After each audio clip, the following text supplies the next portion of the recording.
Let us now get to know some of the well-known results in this one-dimensional motion along a straight line with constant acceleration.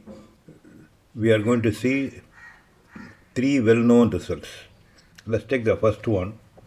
This result number one is known as S1 is to S2 is to S3 ratio is equal to 1 is to 3 is to 5 is to 7 is to so on and so forth. That is arithmetic progression. It starts with 1 and then next is 3, 5, 7, etc. every odd number. Now this is known as like this. Let us see what is the result and then what context, what is the concept. Now this is applicable. This is pertaining to if a particle starts from rest, the u equal to 0 and travels with a constant acceleration a, then the ratio of the displacements during successive equal intervals of time will be in the ratio. Okay, now let me just explain what is it. Now particle is traveling along a straight line in this direction. This is now the straight line. In this direction it is moving. Starting from point A. Starting velocity is 0, that is starts from rest u equal to 0 and then travels with constant acceleration a. Then let B, C and D as shown and then further of course or points such that on the line such that they are reached by the particle after time t naught starting from rest and then during the next t naught it travels from B to C and during the next further subsequent t naught time interval travels from C to D. That means now the distances are S1, S2 and S3 like this. Now obviously we know because it's traveling with constant acceleration now and then for equal intervals of time if you are comparing, naturally now initial distance AB will be lesser, whereas then it subsequently it will be BC will be more than AB and then CD will be much more than CD because it will travel, since it is traveling faster and faster, it will cover more distance during the same time is obvious. Now, what is the ratio of the distances is what is a well-known result. Now, ratio of the distance will be like this, 1 is to 3 is to 5 is to 7 is to 9 is to so on and so forth. Now, this is a proof which is given, mathematical proof, which you can go through, but then easier is to see it actually graphically. Let me just explain how we can arrive at the result by means of graph. Very simple. Now as I told you that every time it is better to draw the velocity versus time graph.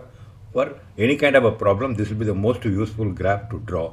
If you want to do it by means of geometry, that is whatever you want to derive by means of geometry and then mathematics using the geometrical results, then better to draw the graph and then do it graphically. Therefore now in this case, as I said, now because v versus t graph and then starting from rest and then constant acceleration mean it will be a straight line starting from 0 like this. Now the slope of this we know is nothing but the acceleration a. Let it be. Now we are talking about traveling starting from rest and then equal intervals of time. That means we will now take one interval of time, let us say now this now t naught. Okay, let it be any kind of equal intervals of time. That means t naught and then 2 t naught. This is now t naught. This is now 2 t naught. This is now 3 t naught. Where t naught can be any number. Like this, it just goes on. Now, what is the displacement during any time interval? We know is the area under the VT graph. Therefore, we have to now prove that this area, let it be called S1. And the next area is a trapezium, let's call it as S2. And then the third area is a trapezium, let's call it as S3. We are supposed to prove that S1 is to S2 is to S3 is in the ratio 1 is to 3 is to 5 is to etc. It goes on. Now how to prove it is very simple. Now I am going to split this particular trapezium into triangles and this trapezium also into triangles like this. So now as we can see that S1 consists of one triangle, S1 consists of one triangle, S2 consists of 3 triangles and S3 consists of 5 triangles and so on. and then the area of the triangles, area of this S1, S2, S3 under the graph, as we know, is going to give the displacement what we want.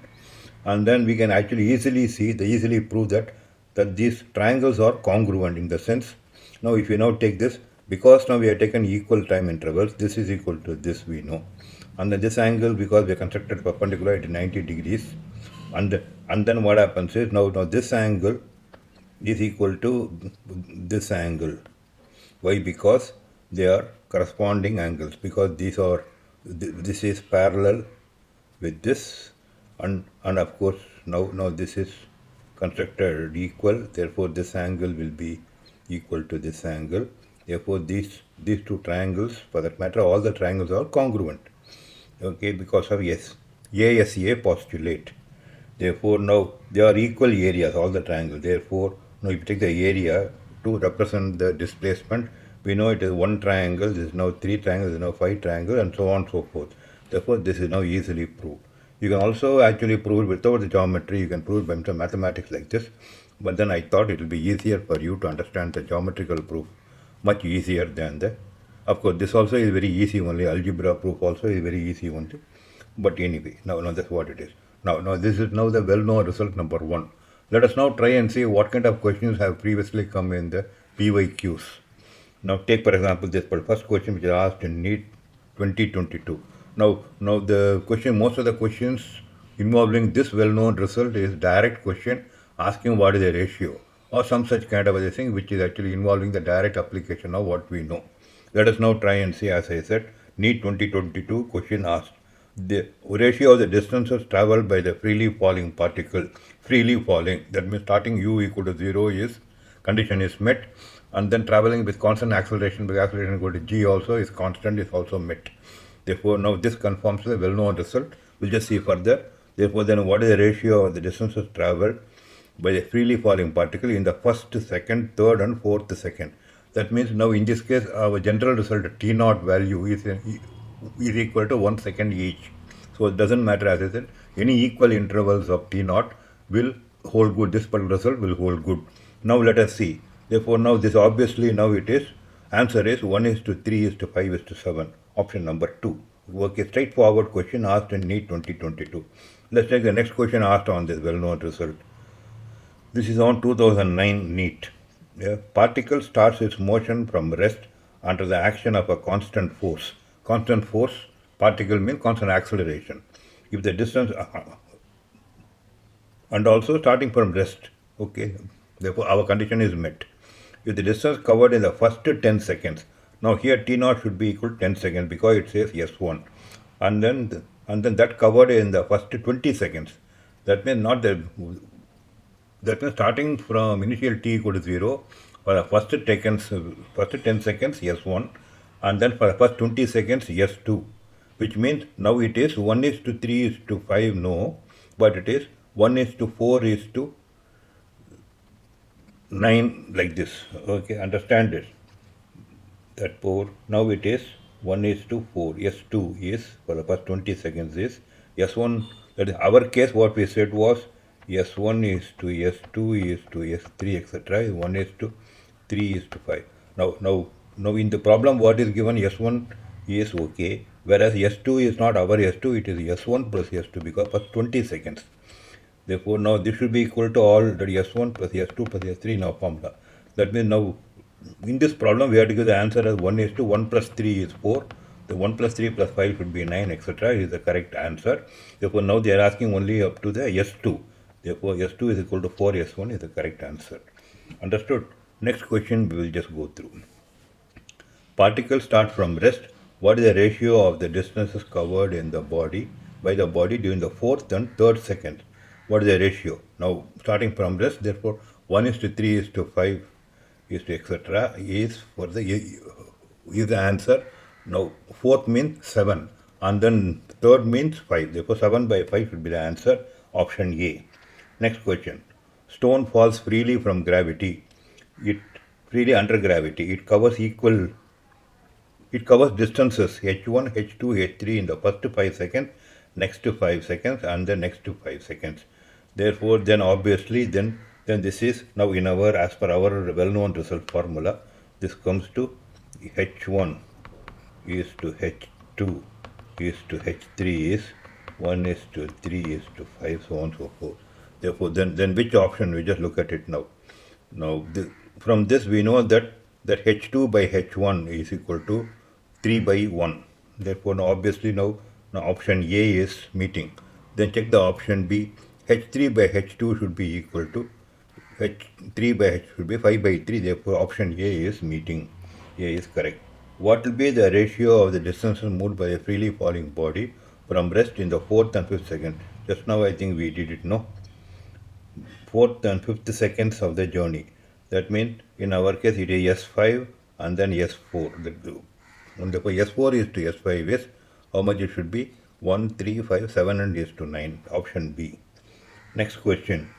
Now this I think is asked in JEE Main. Doesn't matter because all are only very simple level of difficulty. Let's now continue. Therefore JEE Main 2000, which one? 29 June shift to, yeah, must be around 2022 or 21. Now, a small toy starts moving from the position of rest. Okay, under rest it's starting and under a constant acceleration. Therefore, meets our condition of the well-known result. If it travels a distance of 10 meters in t seconds, the distance traveled by the toy in the next t seconds will be 3 times 1 is to 3 ratio, 30 meters. Simple application. Then the next question, 2021 JEE. Water drops are falling from the nozzle of a slower shower onto the floor from a height of 9.8 meters. The drops are falling at regular intervals of time. When the first drop strikes the floor, at that instant the third drop begins to fall. Locate the position of the second drop from the floor when the first drop strikes the floor. Now let me just now explain what is the question. Now this is the ground, and from the height water drops are falling, and when the first drop is just reached the ground, let us say there is no first drop, then the third drop starts from that height. Okay, starts to fall. The U equal to 0. Then A equal to G is obvious. Then they are asking what is the location of the second drop. Now from the height is given is 9.8 meters. Okay, you can work it out with 10 also, but then you can take the closest one. Let us now see. Then they are asking where is the second drop. Okay, second drop, let us say is like this. Second drop, they are asking what is the height of this second drop from the ground. Now obviously now they are traveling equal time intervals. Why? Because it is actually given that the drops are being released at regular time intervals. That means now the time of travel here, time here, and also now time here is all same. Therefore, then we know from that under constant acceleration starting from this, now the distance of travel will be 1 is to 3. Okay, that means the ratio 4 means 9.8. 4 means 9.8. That is ratio. Now they are asking what is the height of 3, because this 1 is to 3, right? No, therefore now what is 3 then? Equal to 7.5. If it is 10, 7.5. Therefore now work with 7.5 because they'll give you an easy number, and then take the nearest one. In this case it will be option 4, 7.35. Next. Okay, now until this we have got now the past questions, or almost everything is only a straightforward direct question asking about the well-known result. Now next we will go to the well-known result 2. Let's now continue to well-known result 2. Now this also is like this. Now it is known as T1 is to T2 is to T3 is root 1 is to root 2 minus 1 is to root 3 minus root 2, and so on and so forth. Let us see what is the meaning of this particular well-known result. If a particle starts from rest,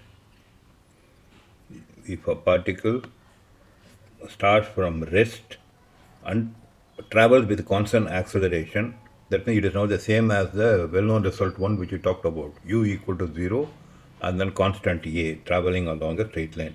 But now the times taken to cover successive equal intervals, equal displacement. Now the previous result was equal intervals of time, what is the ratio of the distances covered? Now it is ulta. That means equal distance traveled, what is the time interval ratio? Okay, what is the ratio of the time intervals? T1 is to T2 is to T3. Okay, that is given as root 1 is to root 2 minus 1 is to root 3 minus root 2. Now, just example. Now, just to clarify, this is now the straight line on which particle is traveling along this direction.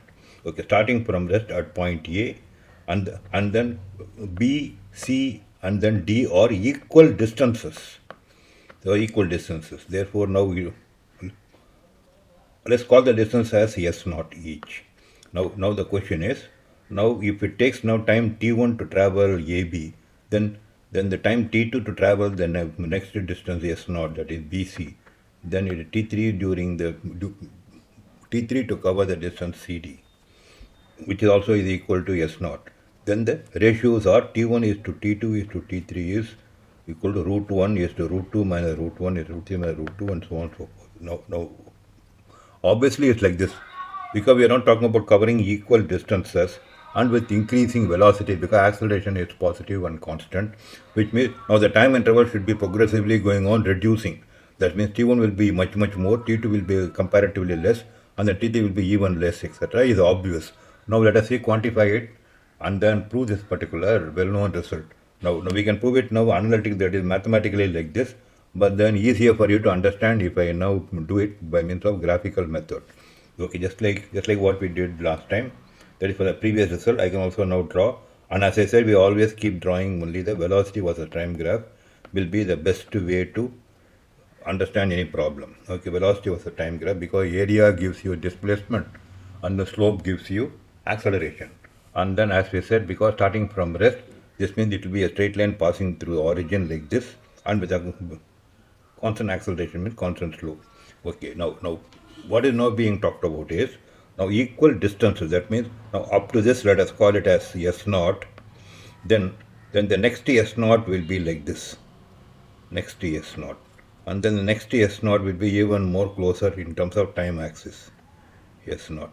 Okay, that means area will be same, because what happens is now this actually means now up to this is T1, and then up to this is T2, or rather in our this thing it actually means, let me just now clarify it. This in the well-known result, it is not the total time is not the T2, but the interval is T2.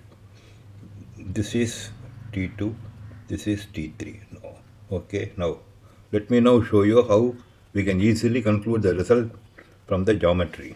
Now we are talking about now area is, this is S naught, and then this is one more S naught, which means up to this is, let us say, ratio of 1 is to this here, this triangle, bigger triangle is 2 is to, then the bigger triangle is 3. Then 1 is to 2 is to 3, because S naught is to 2, S naught is to 3, S naught is the total area we are talking about.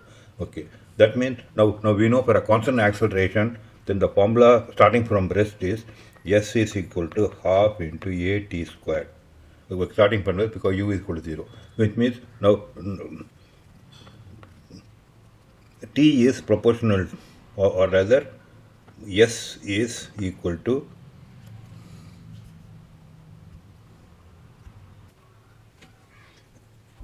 actually it means therefore T is proportional to root S. Okay, this what means T proportional to root S. Now therefore now in this case, now the time ratios are, okay, this is 1 S naught, this is 2 S naught.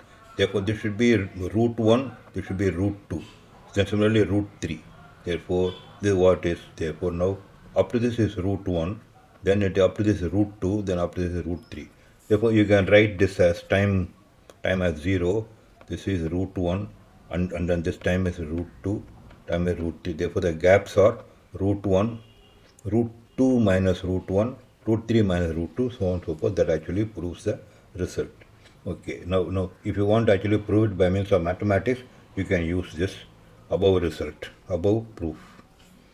Okay, now any case, now nobody is going to ask you in the exam, nobody is going to ask you the proof, especially if only for the board exam you may have to be prepared to give the proof, whereas for the NEET or JEE they are not going to ask you the proof. They're going to ask you only to apply the result if they want. But now such kind of a question, you can even expect only a direct question mostly. Okay, let us now see the past asked question. Unfortunately, no, in NEET they have not asked this kind of question, whereas in JEE you have. But as I said, no, level of difficulty of this particular question is very low level. Therefore, you can just go through the past PYQ for JEE Main also. Now let us take this. Okay, question. A ball is released from a height of t from a height h. If t1 and t2 be the time required to complete the first half and the second half of the distance, that means first s naught and the second s naught as per our understanding. Then t1 is to t2. Then the ratio of the correct relationship between T1 and T2. Okay, yes, as per this, then we should get T1 is to T2 is root 1 is to root 2 minus 1. Therefore, then obviously now T2 is root 2 minus 1 times T1. Option D is correct answer, obvious. Okay, direct, straightforward, asking the question on the well-known. Let's see the next problem. Your ball is thrown vertically with upwards with a certain velocity so that it reaches a maximum height h. Find the ratio of the time in which it is at a height h by 3 while going up and coming down respectively. Let me just explain what the problem actually means. Now this is the ground from which we are throwing a ball vertically upwards. The initial velocity is not given, but then it is given that it reaches a maximum height h. Therefore, this is now height h is given, maximum height reached is given. Right? Next. Then it is at a height h by 3 at this point. Let us call A. That is at a height h by 3 at time t equal to t1. Or rather, that at t equal to 0, it was thrown vertically upwards, and at t equal to t1, it has reached a height h by 3 from ground. Then it was going up further. Then it has come back to the same height, same point, let's call it as B, or rather that is A only, while returning back at the same height at time t equal to t2. Now they are asking what is the ratio of the time t1 by t2 equal to how much. Now let's now apply our equal distances well-known result. What we have learned. What you have learned is that when it is released from rest, that means now in this problem it is going up. That means we can actually look at it from the reverse. That is from the top it is now released from rest from a height h. Therefore we can now look at it like this. Now this problem can be looked at in the reverse like this.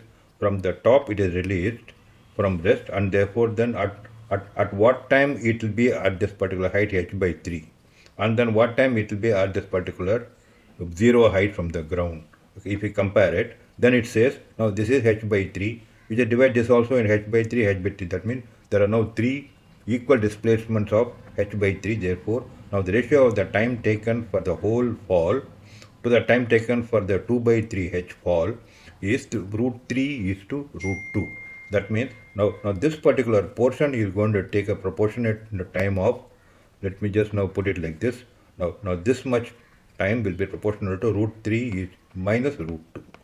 Why? Because for the whole fall from the top is going to be root 3 proportion, whereas for the 2/3 of the height it will be root 2 proportion. Therefore now the final h by 3 it will be root 3 minus root 2. Now this is by looking at it from the reverse direction, as if we are releasing the ball from the top.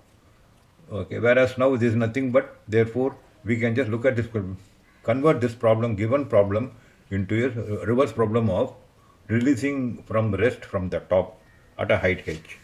Therefore this is now, that actually means now in this particular problem t1 asked is proportional to root 3 minus root 2. Okay, now we will go to now t2. Then what is the t2? Now in the problem what they are given is what is the time at which it will be full gone and then come back to the same point, 2h by 3.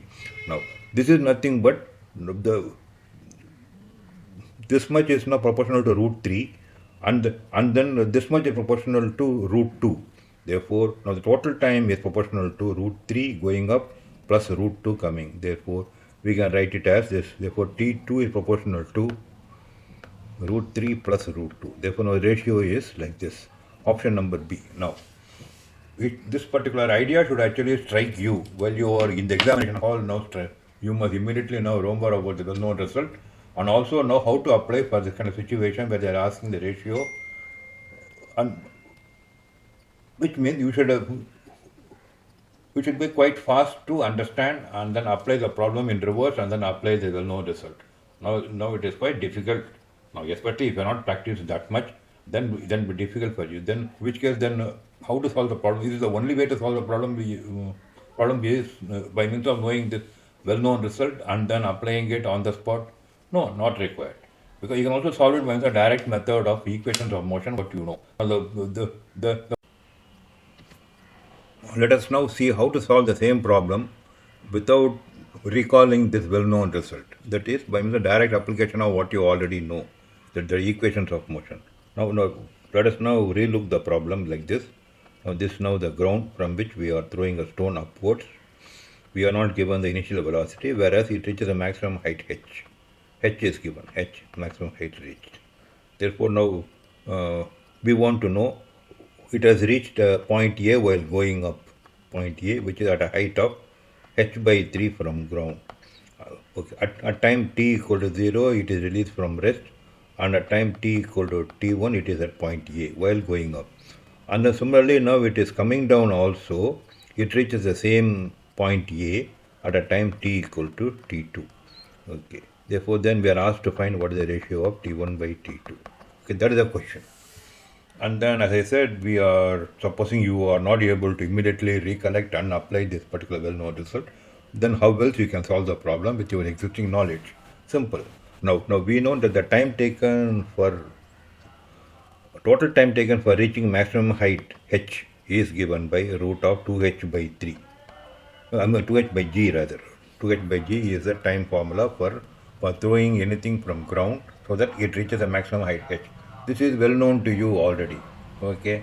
Therefore, this is now root of 2h by g is the total time to reach the height h.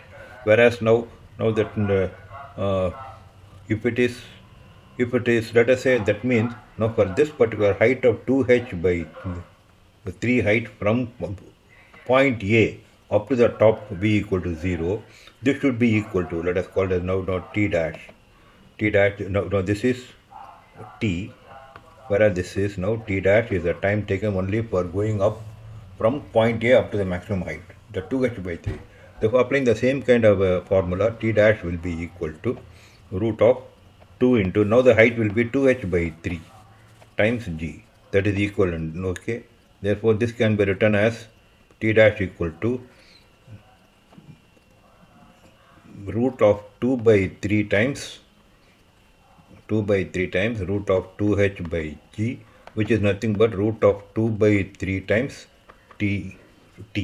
Therefore, now what we are now concerned is from ground up to A. Therefore, what is the particular thing what I asked for is now that t1 in the problem is nothing but t minus t dash. Okay, that up to h by 3, which is nothing but equal to t minus t dash equal to t is common into 1 minus root 2 by root 3.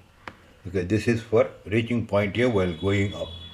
Then while coming down, the same point it should reach is now t plus another t for coming down minus, or rather t plus t dash. Okay, t for the full time to go up, and then t dash for coming down from here is same as going up like this. Correct? No? Therefore, t plus t dash. Therefore, now this will be equal to t into 1 plus root 2 by root 3. This is our question what I asked for is t2.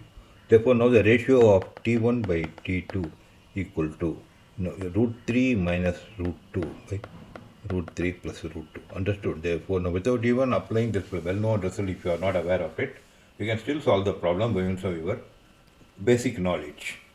Okay. So now that is it. Now let's go to the There is one more well-known result, number 3, which is known as per this T1 T2 equal to T3 squared. What is the meaning of this well-known result? We'll just see now. From the top of a tower, a particle is projected under 3 cases. Case 1, with initial velocity upwards. It takes time t1 to reach the ground. Case 2, with initial velocity downwards, taking time t2 to reach the ground. Case 3, release from rest. It takes time t3 to reach the ground, which case t1 t2 equal to t3 squared. Let me just explain what is the meaning of what it's saying. It's like this now. Now there's a tower. Okay, height is not given, that's not required. Supposing now a particle is thrown vertically up from the top of the tower, okay, with some initial velocity, we are not given that, let's call it as u. Then it goes up and then comes down, taking time t1 to reach the ground.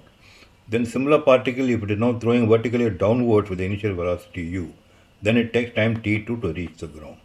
Then the third case is, it is given zero velocity, that means release from rest, then it falls under gravity, takes t3. Then the equation is T1 T2 equal to T3 squared is a formula, well known result. Now how to prove it is like this. Okay, proof is given. Now as I said, for your NEET and JEE Main, they are not going to ask you the proof. Whereas for your board examination, maybe you may have to remember when I say board examination, actually that may be your internal NCERT examination, CBSE examination. For that, you may have to know the proof. Okay, it depends. Therefore, Therefore, now how to do the proof is given here. You can go through it. It is very simple only. Now you take the case 1. It is vertically thrown up. Therefore, the displacement is counted from the top of the tower. Therefore, minus h equal to what is the time is upward is positive. Therefore, u t1 minus half t1 squared is your case 1. Therefore, expand it like this. Then in case 2, then it is thrown downwards, therefore minus h is the displacement again, whereas initial velocity is also directed downward is minus, and therefore this is now the formula. Then we have to now from using these two equations, we have to form the final result T1 T2 is equal to T3 squared. What is T3 squared? Nothing but if it is free fall, we know the root of 2h by g is going to be the time taken for free fall, right? Therefore, using that, we will now use.